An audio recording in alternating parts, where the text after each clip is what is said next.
Queria começar com um tema, grande tema de estudo da sua carreira, um dos, né, talvez, que é o filósofo Spinoza. E aí andei relendo algumas coisas para essa conversa e o Spinoza fala muito sobre servidão e liberdade, né?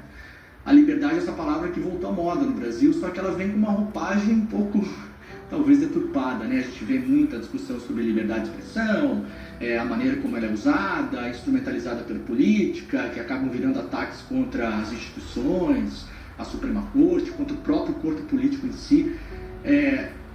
O Spinoza conseguiria nos ajudar a entender esse uso da liberdade no Brasil hoje? Eu acho que sim.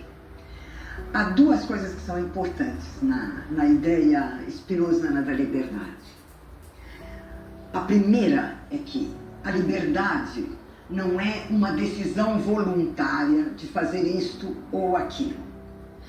Você é livre quando aquilo que você sente, aquilo que você pensa e aquilo que você faz nasce de dentro de você. Não vem de fora e se impõe a você.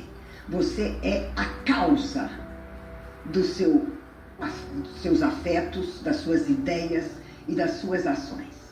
Então, ser autodeterminado, ser autônomo é ser livre.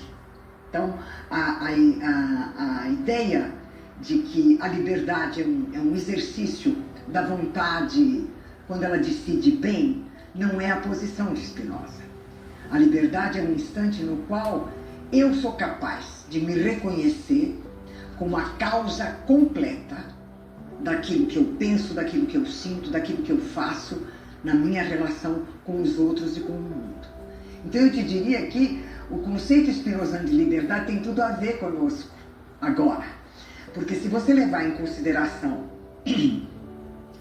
o papel gigantesco, não apenas da propaganda, mas o papel gigantesco do fake news, o papel gigantesco do fechamento das opiniões no interior das redes sociais, em que eu penso isso porque todos com os quais eu convivo pensam isso.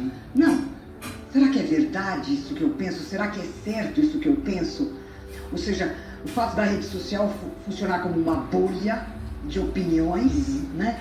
E o fato de haver o fake news. Isso faz com que eu sou determinada de fora o tempo inteiro. É como se fosse uma prateleira de supermercado e essa liberdade fosse um produto. Exatamente. Não é você que está gerando isso, você está comprando esse produto. Comprando esse produto. Então, se você pensar em termos da política, né, você vai entender o instante no qual você exerce ou não a sua liberdade política. Não é um instante em que você vota. Esse é um momento, né? É um instante no qual você faz uma opção de uma determinada linha da vida social, da vida econômica, da vida ética, e que se exprime, entre outras maneiras, numa forma partidária, numa forma comunitária, numa forma de movimentos sociais, de luta por direitos. Ou seja, há uma multiplicidade de maneiras pelas quais a vida política se realiza, né? Sem se reduzir nem ao voto, nem às operações do Estado. Quer dizer, as operações de governo e das instituições governamentais são uma parte da vida política. A vida política é muito mais ampla do que isso.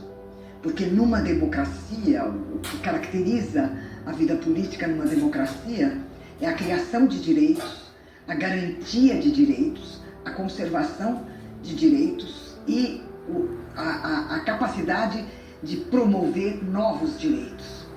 De tal modo que o poder é social, né? E é esse poder social que se exprime nas tomadas de decisão políticas. Então, a política que se realiza depende da qualidade da sociedade em que a gente vive. Então, porque a política vai exprimir se nós estamos numa sociedade conservadora, numa sociedade democrática, numa sociedade autoritária, numa sociedade violenta. A política exprime isso, né? ela não corrige isso, ela é a expressão disso, né? Então, no instante em que a gente vota, o que a gente está fazendo é dizer qual é a forma da política que eu quero que exprima verdadeiramente a nossa vida social. Perfeito.